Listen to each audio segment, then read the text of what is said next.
Praise the Lord. ஆண்டவராகிய இயேசு கிறிஸ்து நாமத்திலே உங்களை வாழ்த்துகிறேன். தேவனுடைய பிரசன்னமும் கிருபையும் உங்களோடு இருப்பதாக. அருமையானவர்களே, ஏசாயா தீர்க்க புத்தகத்திலே 41ஆம் அதிகாரம் 10ஆம் வசனம், என் நீதியின் வலது கரத்தினாலே நான் உன்னை தாங்குவேன். பாருங்க, பயப்படாத, திகையாதே, நான் உன் தேவன், நான் உன்னை பலப்படுத்தி உனக்கு சகாயம் அருளி என் நீதியின் வலது கரத்தினாலே உன்னை தாங்க. பாருங்க, நம்முடைய தேவன் நம்முடைய இக்கட்டையும் துன்பத்தையும் நம்முடைய நெருக்கத்தை அறிந்தவராய், பயப்படாதே, நான் உனக்கு துணை நிற்கிறேன். இன்னைக்கு என் சத்தத்தை கேட்டுக்கொண்டிருக்கிற தேவ பிள்ளைகளை, உங்கள் வாழ்க்கையில் எப்படிப்பட்ட பயப்படுகிற, கலங்குகிற, கண்ணீருடைய சூழ்நிலை இருந்தாலும் தேவன் உங்களை பார்த்து சொல்லுகிறார், நீ பயப்படாத. இன்னைக்கு பரிசுத்த வேதத்தில் 1800 முறை இந்த பயப்படாதே என்று வருகிறது. இன்றைக்கு ஆண்டவர் ஒரு விஷயங்கள் சொல்லுகிறார், பயப்படாதே. பயப்படுகிறவர்களை குறித்து பைபிள் பல வார்த்தை சொல்லு. ஆனால் அந்த பயம் இறைவனுக்கு உண்டாகிறனால், அந்த இறைவனுக்கு, தெய்வத்துக்கு பயப்படுகிறவர் மேலே அவர் ரகசியம் இருக்கிறது, அவருடைய கிருபை இருக்கிறது, அவருடைய ஞானம் இருக்கிறது, அவருடைய தெரிந்து கொண்டிருக்கிறது.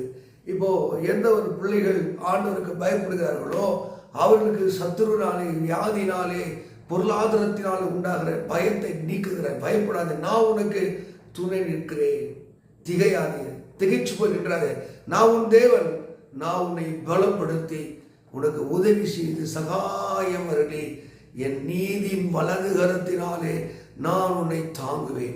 அப்ப நீதியின் வலது கரம் என்றால் என்ன? எபிரேயர் 6:10 சொல்கிறது, உங்கள் அன்புள்ள பிரயாசங்களை மறந்து விடுவதற்கு தேவன் அனுமதி உள்ளவர் அல்லவே. நீங்கள் உண்மையாக, பக்தியாக, இரவு பகலும் உத்தமம் இதயத்தோடு தேவனை பின்பற்றுவதையும், இந்த உலகத்திலே கரைபடாமல் பாவத்தை வெறுத்து, உலகத்தை வெறுத்து கிறிஸ்துவை நீங்கள் பின்பற்றுவதையும், அந்த உத்தம இதயத்தை அவர் அறிகிறார்.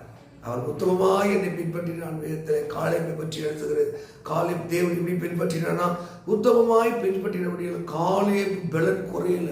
அதுதான் யோசுவா புத்தகத்தில் 14ஆம் அதிகாரம் 11ஆம் வசனம், யோசுவாவின் பலன் குறையாதபடி அற்புதம் செய்தார். நீ ஏசாயா புத்தகத்தில் அங்கே இப்படி 32:17 சொல்கிறது, நீதியின் கிரியைகள், நீதியின் கிரியைகள், ஒரு நீதியின்படி கிரியை செய்தால் அவனுக்கு சமாதானம். நோவா ஆதியாகமத்தில் 6ஆம் அதிகாரம் 6, 7, 8 படிக்கும் போது, நோவா தான் வாழ்ந்த காலத்திலே நீதிமானும் உத்தமனுமாக இருந்தானா, அந்த நீதியின் கிரியைகளுக்கு தக்கதாக கர்த்தர் அவனை பேழைக்குள்ளே கொண்டு வந்து அவனையும் குடும்பத்தை காப்பாற்றினார். இன்னைக்கு நீங்கள் ரட்சிக்கப்பட்டிருப்பது, திருச்சபைக்கு இருந்திருப்பது, உங்களுக்கு போதிக்க ஒரு போதகர், உங்களுக்கு ஜெபிக்க ஒரு போதகர் வைத்திருப்பது, அது தேவன் உங்கள் வைத்த அந்த நீதியின் ஆசீர்வாதங்கள் தான். நோவா கண்களிலே எப்படி தேவனுக்கு நோவாவுக்கு கிருபை கிடைத்ததோ, அவருடைய கண்ணில் கிருபை கிடைத்தாலே கர்த்தர் உங்களை பேழையாக சபைக்குள்ளே கொண்டு வந்திருக்கிறார். அப்போ நீதியின் கிரியைக்கு ஒரு பலன் இருக்கிறது. நீங்க 2 கொரிந்தியர் 9:10 படிக்கும் போது நீதியின் விளைச்சல் இருக்கிறார். உத்தம இதயத்தோடு நீங்கள் தேவனை பின்பற்றுவதை நீங்கள் யோபு புத்தகத்தை படிக்கும் போது, அவனுடைய நீதி, அவன் உத்தமனும் நீதிமானும், தீமையை வெறுத்து பொல்லாப்பை வெறுத்த ஒரு சன்மார்க்கனுமாய் இருந்தான். அவனுக்கு நீதி விளைச்சல் பாருங்க.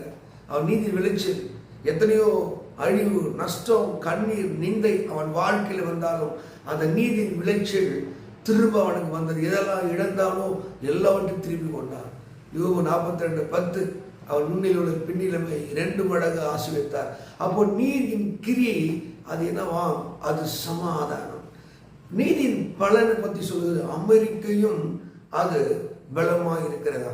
அப்போ நீதியினுடைய ஒரு பலன் இருக்கிறது. நீதியின் நம்பியுள்ள மக்களுக்கு ஒரு பலன், நீதியின் பலன், அதனால் உண்டாகிற லாபம், அதனால் உண்டாகிற மேன்மை, அதனால் உண்டாகிற வெற்றி. அப்போ நீதியை பின்பற்றுவதனாலே ஒரு பலன் இருக்கிறது, அது சமாதானம்.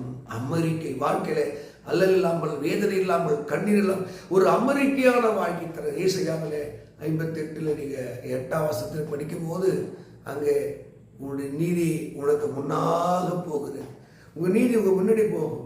கடவுளுடைய நம்பிக்கை, தெய்வத்து மேல நம்பிக்கை, அது உங்களுக்கு முன்னாடி போகும். ஆதியாகமம் 15:6 ஆபிரகாம் விசுவாசித்தான், அது அவனுக்கு நீதியாக எண்ணப்பட்ட அந்த நம்பிக்கை, தெய்வத்து மேல் இருக்கிற நம்பிக்கை தான் நமது நீதி. என்ன நீதிங்க? நம்ம நீதி அழுக்கான கந்த, நம்ம ஒண்ணுமே கிடையாது. ஆனால் அந்த தெய்வத்தை, கர்த்தராக இயேசுவை நாம் நம்பும் போது அதுதான் நமக்கு நீதி. ஆனால் சொல்ற, ஏன் நீதி வலது கரத்தினாலே உன்னை தாங்க. உண்மையான வச்சு அன்பு உண்மையான தேவை. எத்தனை இன்னல்கள், போராட்ட கண்ணீர்கள், பிசாசு உங்களை என் கையிலிருந்து பிரிக்க நினைத்தாலும் என் நீதியின் வலது கரத்தினால் தாங்குவேன். அதே நீதிமொழிகள் 3:16 படிக்கும் போது அவர் வலது கையிலே தீர்காயுசும், அவர் இடது கையிலே செல்வமும் கனமும் அங்கே நிறைந்திருக்கிறது.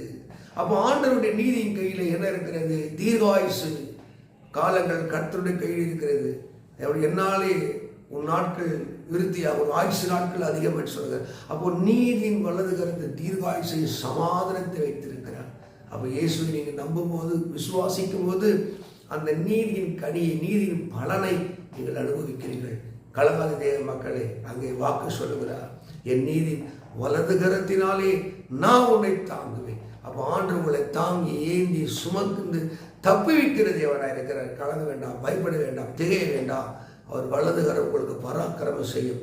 அவர் நீதினாலே உங்களை தாங்குவார். இந்த வேத வாக்கியத்தின்படி கர்த்தர் உங்களை மேன்மைப்படுத்தி ஆசீர்வதிப்பாராக. God bless you. God bless you.